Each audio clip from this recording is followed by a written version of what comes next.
পরিমাণীয় প্রিয় দর্শক, তো কুসুম ধারাবাহিকে কি ঘটতে চলছে সে সম্পর্কে বলবো। তো চলো বিনা সময় ভিডিওটা শুরু করা যাক। কুসুম ধারাবাহিকে দেখা যাচ্ছে যে দেবী মা আয়ুষকে বলছে যে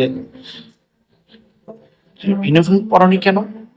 তারপর সে বলল, অর্থাৎ দিমি বলল যে জানো না, ড্রাইভারদের সবসময় কাপড় অর্থাৎ ইউনিফর্ম পরে থাকতে হয়। তারপর সেখানে সেই মুহূর্তেই কুসুম এসে দাঁড়ায় এবং তার হাতে ছিল ইউনিফর্ম এবং সে বলে যে ছোট সাহেব ঠিক করেছে কে যে উনি ড্রাইভারের কামটি করবেন না, অর্থাৎ তিনি এই কামটি ছেড়ে দেবেন। তারপর টেকনোয়া কুসুমের দিকে তাকায় এবং আয়ুষের দিকে তাকায় এবং কেন জানি রাগের চোখে সে কুসুমের দিকে তাকিয়েছিল, সেটাই খুব জানার বিষয়। দেখা যাক নেক্সট এপিসোডে কি ঘটবে, সেটা খুব মজার বিষয়। অর্থাৎ আয়ুষ কি ড্রাইভারের কামটি করবে, অর্থাৎ কুসুম কি তার ড্রাইভারের কাম থেকে তাকে ছাড়িয়ে দেবে, সেটাই কোথাও না দেখলি মা তাকে কামটা করিয়ে ছাড়বে, সেটাই খুব জানার বিষয়।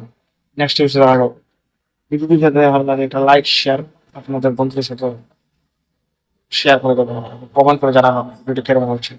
এবং নতুন যদি আসেন তাহলে সাবস্ক্রাইব করে বেল আইকনটি প্রেস করতে, যাতে আমি নতুন ভিডিও তাহলে আপনাদের কাছে ধন্যবাদ আমার প্রিয় দর্শক ভিডিওটি দেখার জন্যে।